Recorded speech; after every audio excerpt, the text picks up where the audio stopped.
Hello Summoners, and welcome back to another ProGuides video. My name is Nathaning, and I'll be talking about how to pick out your mains. Whether you're new to the league and searching for something that you like, or you're a veteran of the Rift that's been playing for years and still haven't found the champion that's perfect for you, we're here to help you find your true calling.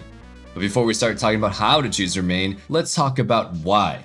I've played enough ranked and seen enough people's OP.GGs to know that a lot of you guys don't really think that you need to main something. You see people with hundreds and hundreds of games, but no more than a dozen or two games per champion. Well, the biggest thing that maining a champion does is it gives you some consistency. Look at the map of Summoner's Rift. There are a lot of things that never change. The number of towers, where the jungle camps are, when the minions spawn, and the list goes on. Aside from some slight RNG on plant spawns and which dragon you get, pretty much everything is the same. But even with such a static map, every game of League of Legends is very different from the last. With there being just under 160 champions in the game, there's pretty much an endless number of team comps that you can have on each side. Then you have to take individual players' playstyles into account. Let's say that you have 3 different Lee Sin players. Lee Sin A may be the type to religiously camp a lane, setting up a tent to snowball one teammate and shut down the enemy. This is the eggs in one basket approach. Lee Sin B may be just a heavy of a ganker, but runs up and down the map, constantly hitting each lane. This is the everywhere style of jungler. Lee Sin C is just as aggressive, but instead of constantly ganking lanes, he's much more heavily focused on invading to counter jungle and killing the enemy jungler. This guy wants to solo carry the game hard and prove that he's the better jungler. We'll call him the main character guy, aka the anime hero. All 3 of these playstyles have very different impacts on the game and have different ways that you'd have to react when playing against them. Now apply that to all the other champions in the game, and consider that there are 10 different champions in each game that you play, and it's easy to see how many variables there are that create all these different scenarios that we see. You could take the exact same 2 comps, put them against each other several games in a row, and each match could have wildly different outcomes. When you're cycling through different champions every game, you're constantly having to adjust your own champion's strengths and weaknesses every game. Then you have to also adjust the strengths and weaknesses of the other 9 champions in the game and the various playstyles that you run into. The best way to deal with this is to learn one champion at a time. Doing this gives you the time to learn your champion's mechanics and how it interacts with other champions. It also helps you know when your champion is the strongest. Some are good early, but fall off, some are weak early, but scale, and some are just always OP duelists. Some champions have very different ways of playing towards win conditions, while some champs are the win conditions themselves. There's all of this and much more to learn. If you're constantly swapping between different champions, you're learning a little bit, but not as much as you can. The second that you start to get it, you change champions, and all of that just goes out the window. You never really get the chance to digest any of the info. Let's make a real life comparison about learning. Let's say that you're learning math at a certain level. It's common sense that you learn math by tackling one section at a time. You learn a formula or 2 in each section, and then you practice it until you master that part. Then once you have it down pat, you move on to the next section.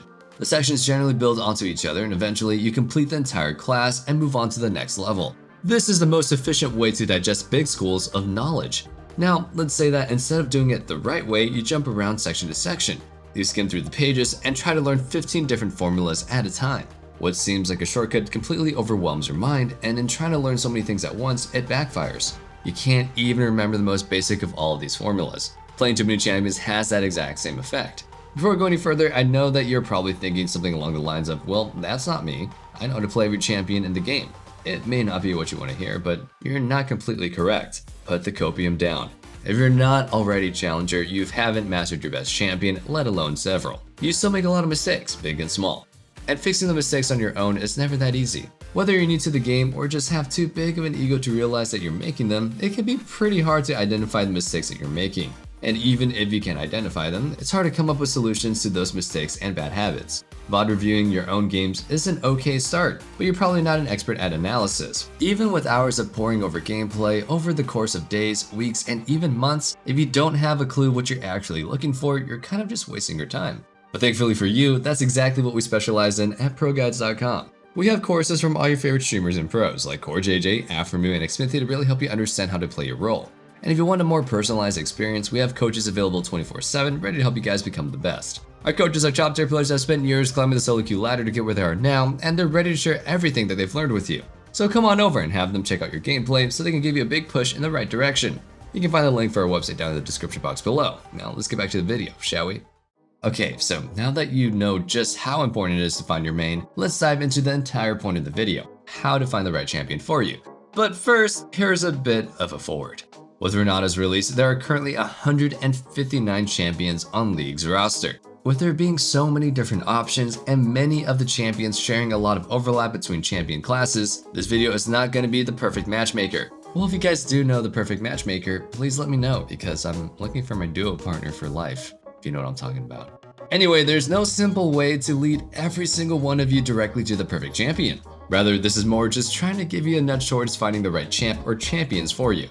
First, you'll definitely need to try a few champions out, and don't just try them for a single game, really give them a chance. If you want more help just trying to find the right fit for you, you should reach out to our coaching staff for more help. It sounds like I hype them up a lot, but they are pretty good at what they do, and can definitely help you in this department as well.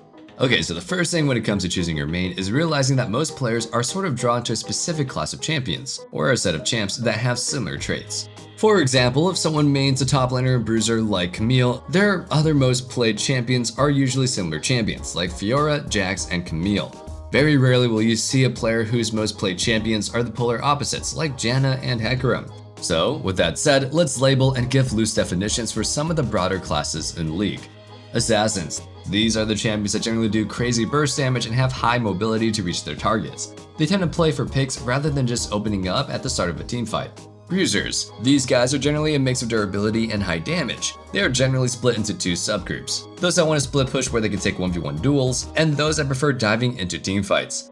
Enchanters. These are the support style champions that have big emphasis on healing and shielding allies to keep them alive in fights. Some are good bullies in lane, but in general this class really puts in the most work in teamfights where they fully enable their backline carries. Mages. Casters that use spells to poke or burst down enemies or to control zones in teamfights. Marksmen. These are the ranged damage dealers who, aside from a couple of exceptions, mostly use their auto attacks to mow down the enemies. They tend to have very high late game DPS, but they also rely heavily on the team to facilitate team fighting. Tanks, the super durable guys that serve as the front line. Most of them have CC to engage fights or disrupt enemy champs. That covers the basic class descriptions. Like I said before, these are the very broad definitions, and a lot of champions fall into some overlap. For example, you can have battle mages, champions like Swain and Rumble that fall into this category and function as a mix of mages and bruisers. But even within the battle mage category, you have someone like Vex, who leans way more heavily towards being a standard burst mage than those other two more bruiserish examples. There's also the Juggernauts, which are a mix of tanks and bruisers. The way Juggernauts are typically supposed to work is that they are both very tanky and have high damage, but lack mobility and hard CC to balance them out. Now let's take a look at some definitions to work with. Let's look at how you can use them to find the champion that you should main. I'll even use an actual friend I know to give you an example of this. My friend has always played support type characters in all games that we've ever played, whether it's some type of healer, a protector, or something that just gives utility. He's always very drawn to the idea of enabling his team to win fights or to bring down the boss. So right away he knew that he didn't really want to play any champions with an emphasis on carrying. Even with the pools of bruisers and ADCs, there are some champs that lean a bit towards utility and team play, like Ashe or Jarvan, but just leaning towards utility wasn't enough. This guy likes to be a complete support bot, so this helped him narrow the pool down to enchanters and tanks. He tried several champs and found that he liked multiple champs from both classes. But he felt like his teammates often lacked initiative. Sometimes this didn't matter, but some games would be lost just because no one's willing to pull the trigger to start teamfights. So tired of that happening, he made the decision to ensure his team is always going to have a go button, and chose to almost exclusively play tanks. Now that he decided tanks were the way to both win and enjoy the game, he had to pick the role that he was going to do it in. He tried out the top lane, and while it was pretty successful, he hated that most games were a farm fest for the first half. Smacking minions for the first 15 to 20 minutes just wasn't all that exciting for him. In the jungle, it was the same thing. Even the heaviest of ganking tank junglers have to spend quite a bit of time PvEing, and he wanted more action. Kind of like me. Sorry. So he started playing support. He very quickly realized that this was the role for him, to no surprise to anybody listening right now. There are all types of different tanky supports that can fill the different niches. Leona is his absolute favorite, with her engaged potential making her out of the best supports for a proactive player. Her roams are good, with her ultimate's relatively huge cast range giving a lot of pick potential. He changes things up if he needs to. After mastering Leona, he got really into learning Rell, Alistar, and Nautilus. Now he feels like he has a champion for every situation. Rell gives good counter engage, Alistar gives a good wombo combo, and Nautilus is perfect when he wants an OP point and click CC option. Before we get on to helping you find your main, I'm curious what factor plays most into choosing what champions that you like to play. So today's question of the day today is, what about a champion draws you to them? Is it their lore, their visual design? Are you all about how it feels when you play them? Or are you a flavor of the month abuser that always plays the most OP champions with the best stats? Whatever your answer, I want to hear about it, so let me know down in the comments below. Now without further ado, let's get back into the video. So, how should you decide who you want to main? Well, the first thing to do is go back and have a look at those classes. I know I said those classes are pretty broad, but they still help narrow things down a bit. What actually sounds like it suits you best? Maybe you've been playing Lee Sin for months or even years, but you're a very feast or famine player. You build glass cannon and look for picks non-stop. Maybe you'd be better off playing an assassin. Or maybe you've been an ADC main for 3 seasons, but you do nothing but split push. Why not just swap to playing bruisers? Once you're able to narrow down your class, it's time to pick a role. A lot of times, this is pretty simple. If you're going to be a split pushing bruiser, you should be a top laner. Team fighting bruisers are a little bit more broad since there are options in top and jungle, and even sometimes mid. Once you've settled on a role, it's time to actually think about the champs in those categories, and think about the ones that fit your playstyle preferences. For example, even in a category as specific as assassin junglers, there are champions that get played entirely differently. Rengar is a slow starter who snowballs very hard, and then one-shot squishies non-stop in the mid and late game.